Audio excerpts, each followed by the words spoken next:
Yeah, we talked about child abuse in the United States of America, and like I said, it's a crying shame, and I urge anybody, if you suspect that, please, please call somebody. Don't just keep it inside. Tell somebody, for goodness sake. But when you look at this picture, this one makes you just as equally sick as the other one did, and this is abuse on the elderly. This is when the child grows up and turns around and beats up on the parent. Yeah. Cameron, that's pitiful. Yeah, and it's a growing problem because now you have all the baby boomers that are aging, and so all of this is happening and growing. And with the problem with it too is that it is one of the most unreported forms of violence. Yeah. And you know, you have right now 1 million elderly people that are victims of that kind of violence, but 40% of it is from their children. And that's 400,000 cases per year of elderly being abused by their own children. And abuse can be neglect. It can be spending money that they didn't agree to. It can be not giving them the medical care they need. Just, I think, even not giving them the time they need to nurture them as an individual. They're just so dependent on somebody else. I take care of a senior citizen, and it is just heart-wrenching to see how much disconnect there is in senior care. But you know, the Bible allows for this too, right? In 1 Timothy 5:4, is it, where you know the children have that privilege to come back and take care of their children. Right. We don't honor. And even though it is an honor. But with all due respect, a Argue, lot of the people, Bible says. a lot of children Your do days want to on do earth that, will but be their burden prolonged. as well. Right. Well, again, it comes back again to the church to be able to train people correctly, because we have allowed ourselves to fall by the wayside because we accept how society works, and it's because of all the societal issues that these children end up having reasons, they think, to abuse their parents. I just wonder how many sitting on our church pews who are elderly, who are being abused, and we have no clue. Well, the parents don't want to, you know, it's an embarrassing thing. The parents don't want to turn their children in for that kind of thing. They're not going to report it. You said a few minutes ago about, you know, under medication, but part of what the children do is over-medicate so that they don't have to deal with a parent. So there are all kind of things that these people or the statistics show that children are doing just to make sure that the burden is not on them. But a lot of the abuse, we all know it, and is in nursing homes. There's a lot of elderly abuse. Not all. There's a lot of good nursing homes, but there are some bad ones. Well, one of the things that we have to look at, like I was going to bring this point up in the last session, is the insurance industry.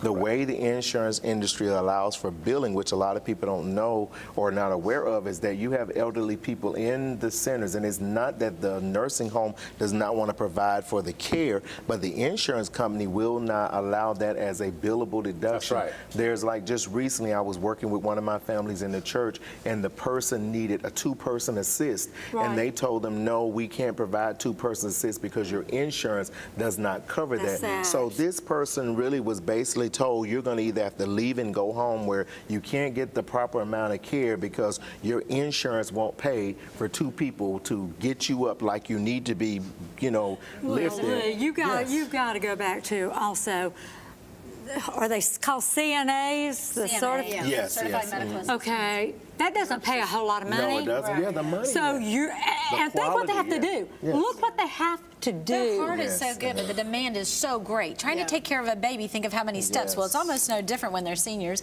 but it's a heavier load because physically it's hard. Not only that, they're seniors and they have an opinion, they have a thought. Yes. And so basically now you're trying to tell this adult that raised you what to do, and so it's hard to show reconcile respect that. and honor and dignity. And many of them have. I was going to say, my parents modeled for me, you know, taking care of the older generation. They took care of 2 aunts and 2 grandmothers in the home. And one had to have a swing bed in the hospital, but my dad was there every day helping with her care. And so I'm thankful for that the older generation has modeled how we're supposed to. My mom is here today, and she would tell you, her and Daddy were married 56 years.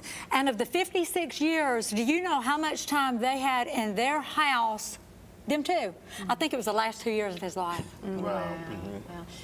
And you know what, a lot of abuse comes from, you know, when the elderly get older, they begin to revert back into like childlike behavior. And so, and so a lot of times the caregiver, whether it's a relative or a home a retirement home worker, they're impatient. They are. And so, And I you can know, speak to they're that, very you short know. fuse. My mother has dementia, and I know the first few years of her going into the dementive state, it was very, very, very hard. You know, we as her children have worked hard with her, and you know, money we spent, she has not been in a nursing home or assisted living facility. We've been able to keep her at home. But those first few years, my mother was so strong. You would want to know, where did they get this strength? And she would fight, you know, and you were just trying to give her medicine, trying to feed her. tough. So you can imagine, you know, as we're her children, and just, you know, just having to push back sometime and stop, but someone in a facility that doesn't love them and don't care for them, you can kind of see how my some of that goodness. can You have to attribute to. separate their behavior Yes, from you that do, from the person, condition, because that's just a you know it's condition. not them, And right? what happens too is, like, look at your situation. You're talking about we as the children, and then you end up in those households that it's a single child Yes. that has to all take it on for themselves, and you're dealing with unemployment, you're dealing with the drugs, whatever it may be, but they find that that burden is just too much for them to be able to bear, and then now you bring in a person that you can hardly pay.